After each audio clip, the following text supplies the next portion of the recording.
clear at the top of the Scottish Premiership. And it's one of those iconic moments. A stoppage time winner from Craig Halkett, who was so decisive at the defensive end of the park. He headed everything away that came into his box, and when the moment came, and when Sabaka Jota lined one up to deliver with his left foot to that back post, one man wanted it more than anyone else, and Craig Halkett to be the Derby hero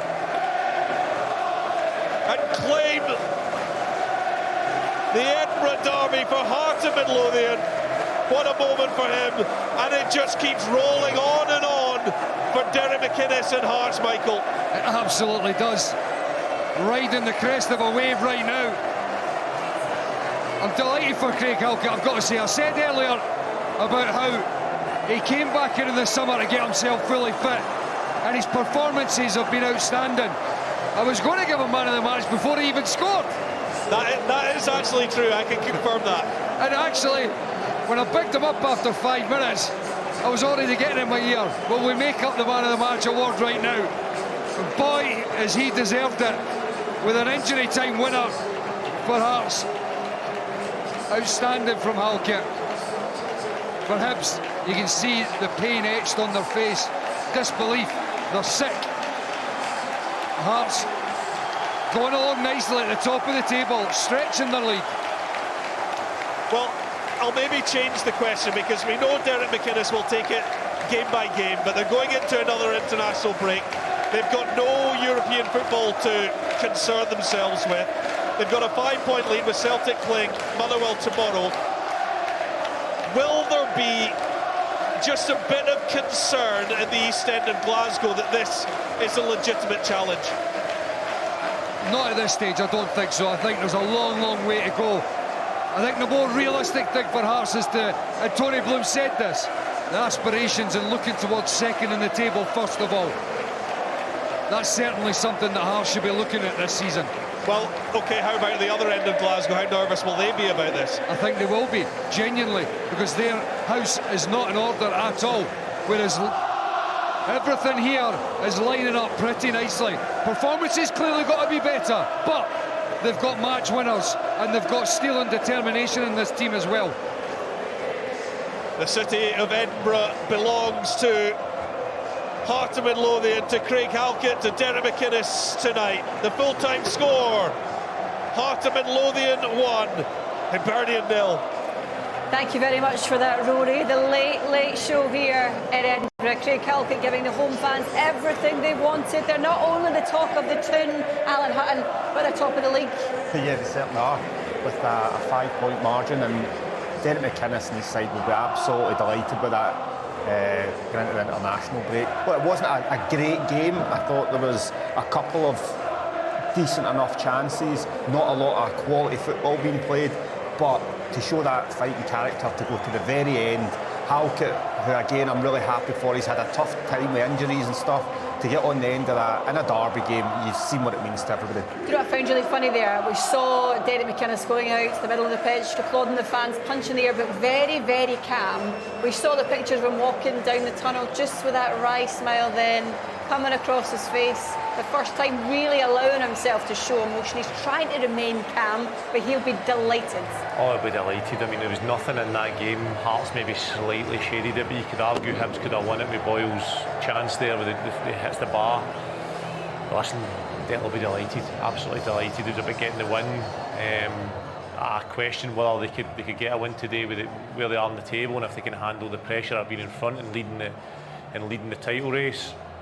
They go and get the result. They go and score a last-minute goal. And I've spoken about it before the game. They've won games in different ways. They've come back for a 3-0. They've led games. They've had possession. They've played in the counter. Today they've just nicked a last-minute goal in a derby match, which they'll add to the confidence. You can see that this place is completely connected. Complete opposite to Rangers, the other side in Glasgow. Sorry, they're just completely different. The fans, right through the board, with the manager, everybody's connected here, and that's what happens. You get last-minute goals. You get on that side of the luck. There's something about this home support. They are loving life right now, and I suspect someone else is loving life right now. It's the man of the match, Craig Halkett. He's alongside his captain, Lawrence Shanklin. They're both talking to Stephen Craigan. Thanks very much for joining us, lads. First of all, congratulations, Craig. What a way to finish an Edinburgh Derby and be the match winner, probably the unlikely match winner. I don't know about unlikely. I've started scoring a few times this season, but no, it was brilliant. What a feeling. Played in a lot of derbies in my time here, and I hadn't scored in one, so what a way to get your first goal in the Edinburgh Derby, and it to be a winner later on at Tynecastle. Unbelievable. When you think back the last couple of seasons, it's been a bit of a challenge. You've had injuries to deal with, heartache. It's been a struggle. Is it worth it on days like today and moments like that? Yeah, it makes you forget about the last couple of years. Moments like that, it's like stuff you dream about when you come to Hearts, a team like Hearts. So, yeah, like I said, the last few years has been tough. Last year especially, not playing as much, the club not doing as well as it should have done, especially in the derby matches. So it was important that we went out, put on a performance and got 3 points today. I have to say the goal put the icing on the cake for you. I think we were going to give you a man of the match before that, but at the other end of the pitch, headers, clearances, interceptions, that was a terrific performance from yourself. Yeah, clean sheets are so important for myself. It's something that the manager who drills into us back four, back five, whoever plays, that he wants and he demands clean sheets. So that's us had a few in a row now, and it's given us something to build on. Lawrence, it was tough being a striker today. I thought both defences were strong, they were resolute, there wasn't a lot of space, a lot of opportunities, but you just had to hang in there. That was it. It was a bitty game, quite scrappy at times, and as you said, probably both sides done the scrappy bits pretty well. But you just need to keep digging in there and hope a chance comes up. And there's a bit of quality for a cross, and I was right behind the big man, so my eyes lit up when I seen him flying in. But what a feeling, buzzing for him. What does it say about the team when you're possibly not at your best and the game looks like it's edging towards a draw and somehow you find a way to win? We've shown that character a few times in games. I feel like goals, and it's important you keep going to the end, but I don't know, maybe with 15 to go, it just didn't feel like a game it was going to finish 0-0. I thought there'd be another chance in it. One slipped under my feet and I thought that might have been it, but no, just delighted to see him finding it. Craig, you are our Premier Sports Man of the Match. Many congratulations. Thank you. Lawrence, would you do the honours? Cheers, mate. Thanks. A wee kiss and a cuddle there as well from his captain. Right, this is how the table looks at the moment. Hearts top still, 5 points clear of Celtic, who play Motherwell at home tomorrow. Hibs stay in 7th place. Right, we'll get more reaction for you, including from the Hearts manager, just to find out what he thought about this moment after this short break. Stay exactly where you are. It was quite the dramatic end to the Edinburgh Derby here at Tynecastle. Alan and Charlie still alongside me. We spoke before this game about the importance of a team who are top of the table, who want in some way to try and do something a little bit special. And Derek McInnes, I guess, will be the first to say, win the league. Yeah, not right now, perhaps. Let's not go there. But there's something about a team that needs to win games like that. And there's something about developing a mentality that can do that. Yeah, there is. I mean, we're only 7 games in, but over the season there's going to be many games where you need to score in the last 5 minutes. You need to maybe score a late equaliser away from home. Big moments in games when the pressure's on and you're top of the league, knowing Celtic are coming tomorrow or knowing Rangers are coming up when they start getting better, you would imagine. You know, they're playing to. You need to win these games when the pressure's on, and that's what the mentality is. To win leagues and to finish second ahead of Celtic and Rangers. So we're going to see what Hearts are all about in the coming weeks. Today shows you that they can deal with that pressure today. Can they do it over the course of 38 games? Derek needs his team to believe as well, I think, and that's a big thing. You'll know, by playing at Celtic as well, they seem to get everything over the line when they need to, and I think that's a good characteristic of a top team. So if the squad start believing and they're going to the very end of games and getting big 3 points, that's how you start to understand if they can last the length of the season. OK, let's find out what Derek McInnes has got to say, because he's live with Stephen Craigan. Derek, thanks for joining us live on Premier Sports. Where do you start with that game? What's your emotions and what's your overall thoughts? Okay, you know, you've been around the game long enough, Chris. Sometimes you just need to find a way to win these games. You know, the game is frantic. The wind doesn't help both sets of players. It adds to the hurly-burly nature of the whole game. two teams playing a different system, so the game at times was quite open in the build in terms of trying to work into wider areas. I didn't think we put the ball in the box enough, despite the conditions. I thought we worked it in the decent areas in the first half, but we were reluctant to put the ball in, and we needed to show more of ourselves. And you know, sometimes in these games, you know, the game kind of peters out. You hope the changes you make can maybe add something just to try and get a wee bit more attacking threat. But you'd have to say we got away with one with Boyle hitting the bar. But other than that, you know, I thought we dealt with a lot of Hibs long throws and the kind of the balls into the box, which we had plenty of, and we had to deal with that. But we weren't really connecting our game enough and being positive enough in the final third that we felt totally sure we were going to win. But it just shows you, we keep the ball alive, we feed to wee Carjota. Carjota puts a lovely weighted cross in. It's just enough for the keeper not to come, and Craig Halkett sees the flight of the ball. He's as good as anybody in the league at seeing the flight of the ball early, and he headed a great header to get the scenes at the end, and it's brilliant just to win a game, and particularly this one. You know, we know how important it is for everybody. But we've had 7 league games now and 3 last minute winners. It says a lot about the team, that as you know. So it was a tight game. We found a way to win it. We weren't brilliant today. We probably weren't as good as we've been. And I think a combination of Hibs set up and how Hibs played and Hibs good level of players and the conditions, we just weren't quite there, and just glad we managed to get the 3 points. You mentioned ahead of the game about how important your subs could be, and you mentioned the cross from Carjota making the difference. That just shows you, yes, you have a strong 11 to start, but you've got depth throughout. We went a wee bit braver, to be honest, because obviously Harry Milne's a wing back on that side, and we were keen to get Harry, at least for part of the game, as that raiding fullback and try and get a bit of joy and kind of make some hay on this side. But what we did do was we went Steinwender and Carjota, and we asked Michael to be outside fullback come wing back and just free up Carjota to play against Iredale. So we took a wee bit of a kind of positive, calculated risk there on that one. And Carjota comes up with the goods. You know, you want your wide players to have that influence. And as you said there, you know, the subs, I think Cabangu forces the issue initially to get the first, to keep the game alive in that area of the pitch. So I've got good subs and good squad. I've got good players, and they want to win here, and they're desperate to do well. And you see that connection with the fans here at the end. Tynecastle at that, it's hard not to enjoy that. Now, I know you don't like talking about titles, and it is very premature after 7 games, but it's hard not to understand the fans' excitement and their optimism, not just for now, but for the future.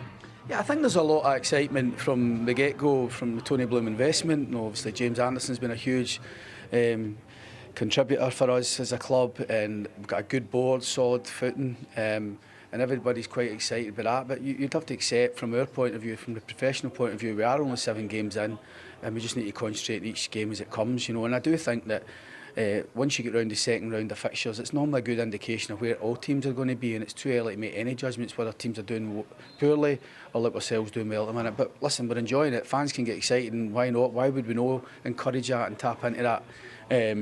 But I'm enjoying working with the players. I still think there's more to come. I think we can better than what we were today, but we've still got that mentality to win games. And the Premier League's so tough to win back-to-back games. You see so many draws in the league because there's no lot between a lot of the teams. And having that strength of depth, that bit of quality can help. So it's three wins in a row, 3 clean sheets in a row. We've had a lot of plaudits for our attacking play, but 1-0 was enough today, and thankfully we can enjoy the night now. And you keep up your remarkable record of never losing against Hibs as a home manager.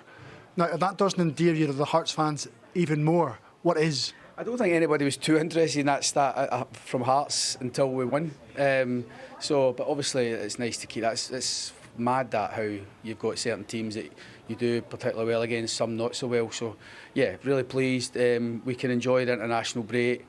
We'll get 1 or 2 back from injury, I think, and getting closer for the Kilmarnock game. But I think for now the players have earned a couple of days off, and we'll be ready when that comes round again, Stephen. Derek, thanks very much for your time. Congratulations. I suspect they might be using that time tonight to enjoy themselves. I know this guy certainly will.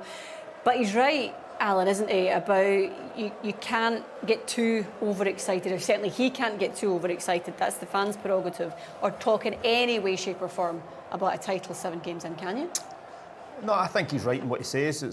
It's there for the fans to go and get excited and get behind the team and think about that long term. But for Derek McInnes and his players. They might be saying it behind closed doors to one another, but I think out there in the media it'll just be, let's just take our time, take stock in international break and then continue to go again, because they have got a really good squad. I think the team that he's got at this moment in time were better than the Aberdeen team that went on that long run. So if anybody can keep up, I think they can. You talked a little bit, Charlie, about having to take a risk today. To do that, you have to really trust your squad of players, and in particular, Craig Halkett, where Michael was talking about him during commentary. He's someone who fails to not deliver for his manager, yeah, despite his injury issues.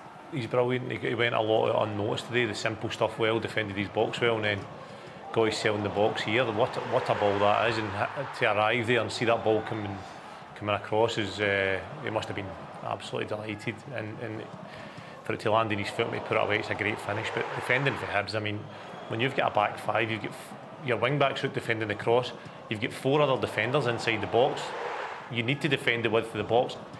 Chris Cadden here, it's just not a defensive instinct. He knows the ball's coming in, he needs to defend that space behind him, get a flick, get a touch on the ball. He switches off, he gets caught facing the wrong way. It's poor defending for Hibs, but taking that away for Craig Halkett, it's a great finish. He defended brilliantly all day. Him and Stuart Finlay were brilliant. Also, obviously, Grant Hanley and Irondale and O'Hara were also good. Defensively, the teams were good today, but didn't offer enough in each box. Halkett will be delighted with that. I think it's really good to see him back fit, playing week in, week out. He's physically looking good, I think, and he's been a big part of why Hearts are where they are at this moment in time, because he's a leader as well, so it's good to see him back playing regularly. We would listen to Derek McInnes there. He was talking about that Martin Boyle chance that went off at the top of the bar, the inside of the bar. This is going to be one, Alan, that he's dreaming about, isn't he, for the next couple of weeks? Yeah, of course, he'll be devastated. You always want to score in these big games, but I literally said 5 minutes before it happened that I felt that Hibs, this is part of their game plan. Can they get the ball forward here? You see Josh Campbell making a clever run, is just looking for a flick on to get Boyle's pace in behind. It's that second touch. He knocks it too far in front of himself, as you just see there. I think it's his knee, and it just goes a little bit away from. He's unlucky. It comes off the bar, but he needs to finish it. For me, he's got to score it. He is unlucky with his touch. It's a delicate touch over the keeper. It's really hard to do that, moving at pace. I think he's got to finish it, but the way he tries to finish it, he is unlucky. The way it comes off under the bar. The whole game, though, I thought Hibs were poor in possession. They went from back to front. They had 5 along the back, kind of midfielders coming deep and just playing long, right onto Halkett and Finley's head. I didn't think they had much plan in possession. There was too much a gap between the defence, their 2 midfielders and the rest of the team. The 2, Boyle and Josh Campbell, were too high up, and there was too much space there, not picking up second balls. They managed to get a wee bit of luck there, so I don't know if that was maybe a game plan. We spoke about it, you called it right as it happened, it went up and they flicked it. I don't know if that was a game plan or what, because they seem to be a bit lost going back to a keeper and just launching it.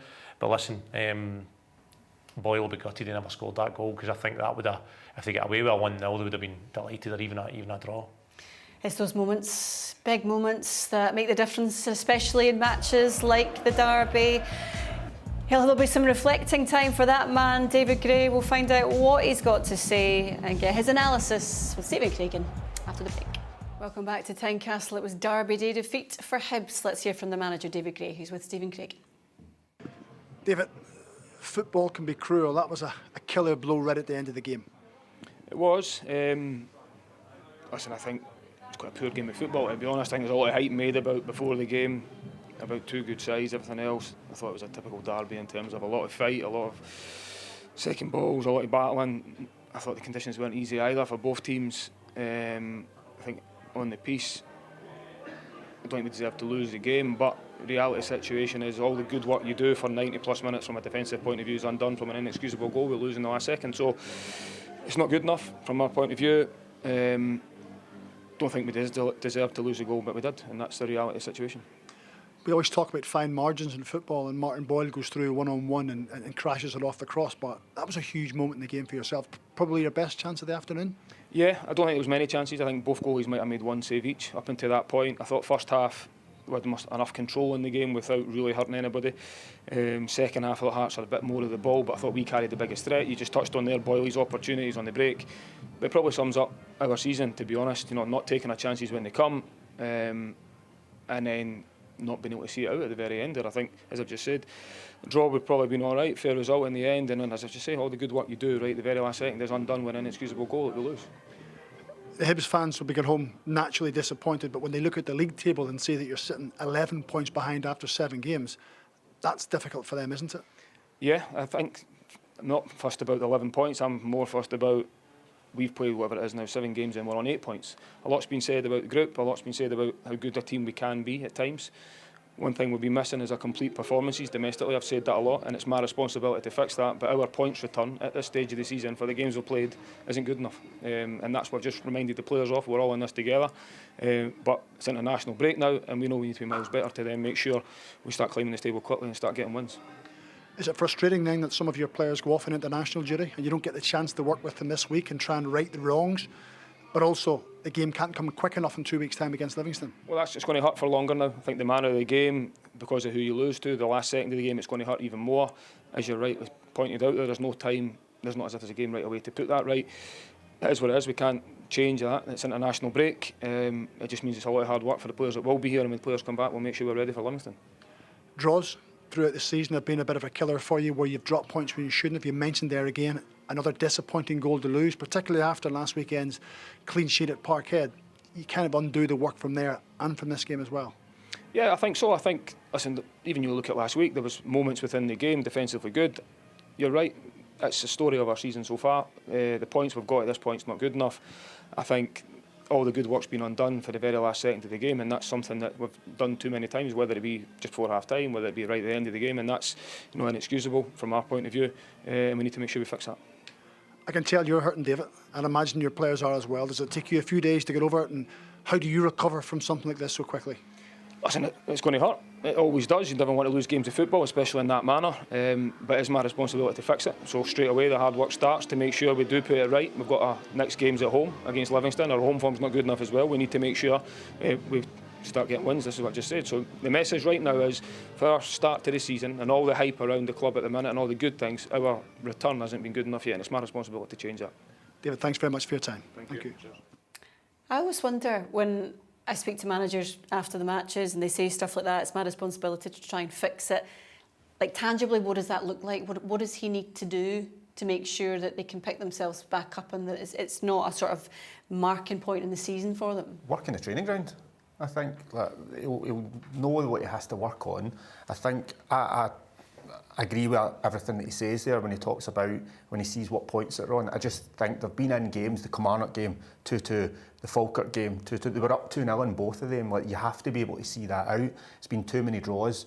You're down 3-1 at home against Dundee United. Great character to come back. I think there's been some really good within the first 7 days. It's just defensively that's kind of let them down, switching off. That's what has to be better. I don't seem to think they don't seem to. I think they don't seem to be able to get the balance right from when they do score, they then concede. You spoke about Dundee United, through each with Falkirk. They just, when they go to score goals or they go that more attacking way, they just seem to concede goals. Yet when they go and sit in, like against Celtic, they get a clean sheet. They sat in today a wee bit, then they get caught. I just think they need to get that balance right somehow. I don't think today they offered anything in possession. They never played through the lines. They never had any sort of sustained attacks. It looked like they would just, their full focus has been on getting clean sheets. And when you don't get that, you've not really laid a glove on Hearts. You've had the Boyle chance through a flick and a bit of luck, and you could have got away with a result. But no, I don't think they offered enough attacking wise, and I think that's the balance they need to get right. How they go about it, you're asking, is I don't know. That's why I'm sitting here and I'm not. Do you want to show us your formation? Aye, that was my view on it. Was it there? Was it there? Can't even get that right. Listen, I don't know. That's why David Gray's saying it's his responsibility. Ultimately, it is. He'll be judged on. He'll be judged on results. Whether it's something on the training ground, like Alan said, or whether it's a mentality thing, I don't know. He needs to work that out. So good luck to him. Okay, it was a pleasure to be with you both this afternoon. Thanks very much to Alan Hudson and to Charlie Mulgrew and to you at home for watching as well. It was Hearts Day in the Edinburgh Derby. We'll see you again next time here on Premier Sports. Have a good night. Bye-bye.